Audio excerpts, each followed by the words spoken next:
जे अपेक्षित यश होतं पाहिजे होतं त्यापेक्षा कमी यश जरी मिळालं असलं तरी जो एकंदरीत कौल बघता आणि ज्या पद्धतीच्या जी लढत आणि जे काही वातावरण निवडणुकीचं शेवटच्या टप्प्यामध्ये होतं ज्या सहानुभूती आणि ज्या काही गोष्टी याच्यातून निश्चित आम्हाला जे यश मिळालं त्यामध्ये समाधानी आम्ही आहोत. काही ठिकाणी आमचे उमेदवार युतीचे कमी मतानं पडलेले आहेत, काही ठिकाणी समन्वयाचाही काही ठिकाणी अभाव आम्हाला दिसतोय, आला नाही आमच्या एकमेकांशी. पण या सगळ्या गोष्टींचं निश्चितपणे आम्ही पुढच्या काळामध्ये चिंतन करू. पण आज जे यश मिळालं आहे त्याच्याबद्दल जनतेचा आभारी मानलाच पाहिजे. निवडणुकीमध्ये युती विरुद्ध राष्ट्रवादी अशी लढत होती, आता सत्ता स्थापनेसाठी राष्ट्रवादीची मदत घेणार का? इकडे बघा.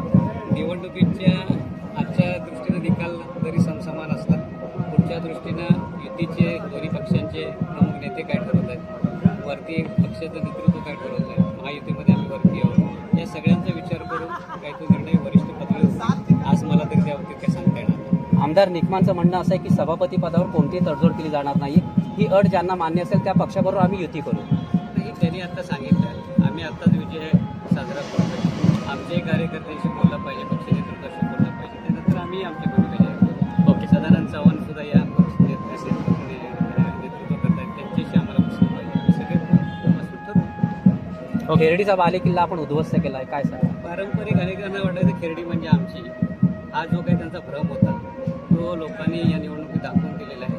खेरडीची जनता शून्य आहे, विकासाच्या बाजूनं आणि जे कार्यकर्त्यांच्या समेत राहतात अशा लोकांसमेत राहतात, कोणासाठी आनंद दिलेला नाही.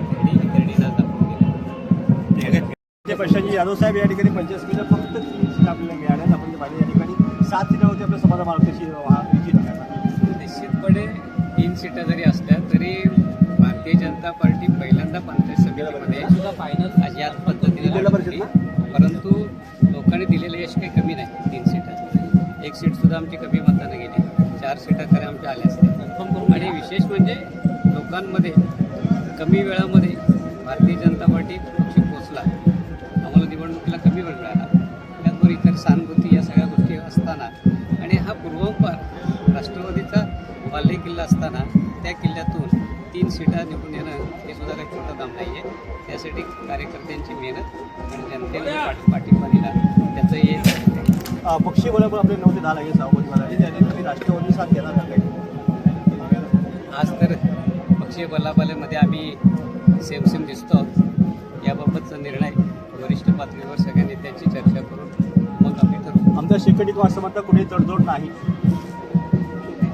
तडजोडीचा आता विषयच येत नाही. आता तर निवडणुकीचा निकाल लागला, कुठल्या गोष्टीमध्ये काय करायचं काय नाही यासाठी पक्षाची भूमा नेतृत्व ठरवणार आहे. त्यामुळे आम्ही तसं पक्ष नेतृत्व तो निर्णय करेल, त्या निर्णयाप्रमाणे आम्ही चालू. शेवटचा प्रश्न आहे, खेरडीमध्ये सगळ्यात लक्ष होतं त्या ठिकाणी लक्षवेधी ठरलेलं आहे. आपली दोन्ही काय बघा, खेरडीमध्ये अनेकांना आतापर्यंत वाटायचं की हा आमचा बालेकिल्ला आहे. पूर्वांपारच्या पद्धतीचं ज्या पद्धतीनं त्यांचं चाललं होत्या सगळ्या गोष्टी आणि जी पातळी सोडून आमच्यावरती गेल्या काही निवडणुकीपासून ज्या गोष्टी चालल्या होत्या त्याचं उत्तर जनतेनं चोख दिलेलं आहे, जनतेनं दाखवून दिलेलं आहे खेरडीतली जनता कोणापुढे.